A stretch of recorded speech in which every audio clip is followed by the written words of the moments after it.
What's up, Coastal Kids? Thanks for joining us for another episode of the Weekly Review. This week we've got another awesome story from the Bible, and I hope you'll join us. Tonight, you're going to be joining my family as we do our family devotions and tell the story of Esther. So I hope you enjoy it. Hey kids, tonight Daddy has a super exciting bedtime story for you. Yay! Who's ready to listen? Me. It's a story about a young girl named Esther who lived a long time ago. And her story is recorded in the Old Testament in the Bible. Did you know that? No. Yep. Well, it's a really great story, one of my favorites. And so we're going to listen up, and Daddy's going to tell us all about it and what we can learn through the story of this young girl named Esther. All right, this story takes place a long, long time ago. Okay, and so a lot of the Jews remained in Babylon. Not all of the Jews went to Judah, the promised land. All right, and so those Jews that remained behind, of them, one of them was Esther and one of them was Mordecai. Okay, and those are the two main characters in our story today. Okay, the other characters we're going to get introduced to along the way.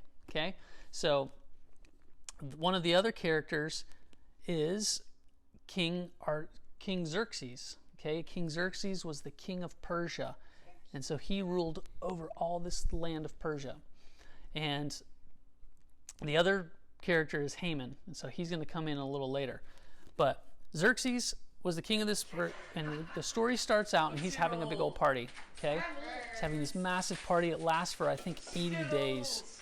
And on the last day, he wanted his Queen Vashti, to come. And Queen Vashti refused. And so, I'm not because coming. of that, Xerxes was upset. So he banished her.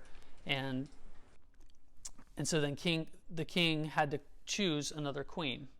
And so they selected a bunch of ladies from all over the community and brought them into him. One of those was Esther. Okay?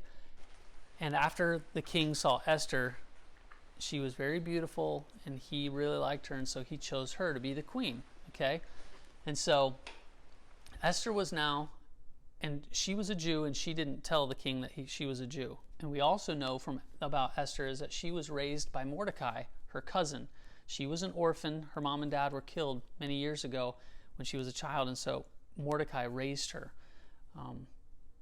And the next part of the story, Mordecai is Mordecai's not able to go into the palace. Okay, so Mordecai's at the gates, and he overhears some of the soldiers talking about how they want to kill the king. Okay, so Mordecai relays the information to Queen Esther, and Esther goes and tells the king. Okay, and the king thanks Esther and gives all the praise and the glory to Mordecai and has those soldiers dealt with. Okay. From there, the next thing we find out is about Haman, all right? And every story has good people and bad people, right? Yeah. And so Haman is our bad guy in this story. And Haman is elevated to pretty much the second in command over all of the land. And Haman makes a rule that all the people have to bow down to him, okay? And so when he goes out and he sees Mordecai is a Jew also, and he doesn't bow down to Haman, and it makes Haman really angry. Okay? And so Haman goes to the king and tells him, I want to make a decree to kill all the Jews. Okay? And so the king agrees and signs it with his signet ring that on a certain date that's in the future, it was like 11 months into the future, the Jews were all going to be killed. Okay, so he issues this decree and sends it out all over the land. Okay, well, Mordecai gets word of this decree, and so he's scared for his people because he's a Jew, Esther's a Jew, and then all of his family, and so that it would mean that they would all be killed. And so he sends word to Esther, telling her all about this plan, this plot to kill all of the Jews.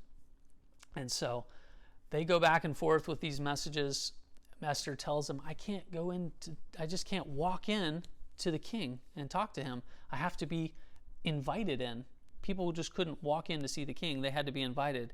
And if he felt like it, if they walked in and he didn't agree to see them, he could just have them killed. Okay, so there was some risk if she were to just walk into his throne room. And so finally, after a couple, conversations back and forth, Esther agrees because Mordecai encouraged her that God had placed her here for such a time as this. Maybe God had her in the palace for a reason. And so Esther agrees, and she says, if I perish, I perish. And so she goes in to see the king, and the king agrees to see her. He puts out his signet staff, and she comes up and his scepter, good, and she tells him, and the king asks, "What can I do for you? I'll give you, half of the lands." And she said, "I just want you and Haman to come to a banquet that I'm going to throw tonight." And so he agrees. And so King Xerxes and Haman, they go to a banquet that she has. And so they get there, they're eating and drinking, and the king asks her, "So Esther, what was it that you wanted to tell me?" And Esther says, "I want you to come to another banquet tomorrow." And so the king agrees. And so they leave. Haman gets kind of frustrated. He leaves and he sees Mordecai, and he's like, his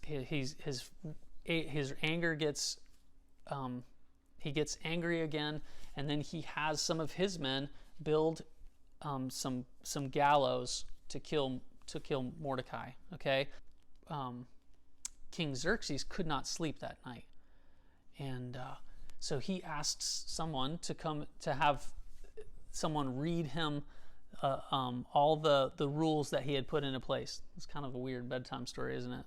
To have somebody to read you. So somebody comes in and reads them, and he comes across the story of Mordecai saving the king, and the king says, "What did we do for Mordecai when he saved me that one time?" And they were like, "We didn't do anything for him." So the next day he calls in Haman, and Haman was trying to kill him, right? He had the gallows built. He was just about ready to go and kill the guy.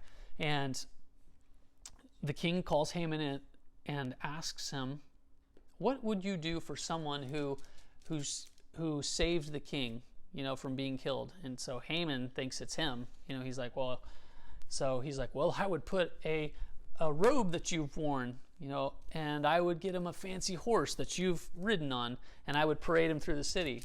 And King Xerxes says, "That's a great idea. Go get Mordecai, put a robe on him, and put him on a horse and parade him through the city." Can you imagine how angry Haman must have been? So, Who was Haman? So Haman, he's the bad guy. So Haman, he goes and gets the robe, puts it on Mordecai, and parades him through the city. And then that night they have to go and have dinner again with Queen Esther, right? So Esther has another banquet with them. Haman and King Xerxes are there, and the king's like, "Okay, Esther, what was it that you wanted to talk to us about?"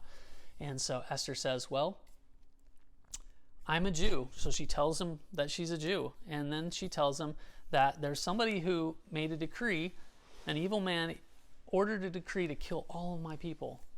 And he said, "Well, who is that?" And she's like, "Well, it's Haman." And so Xerxes has the interesting thing is Xerxes has Haman killed on the same gallows that he made to kill Mordecai. Okay? So what a coincidence that is. So now Haman is dead because of what he did, and the king asks for Mordecai to come and be a part, basically be his second in command. Okay?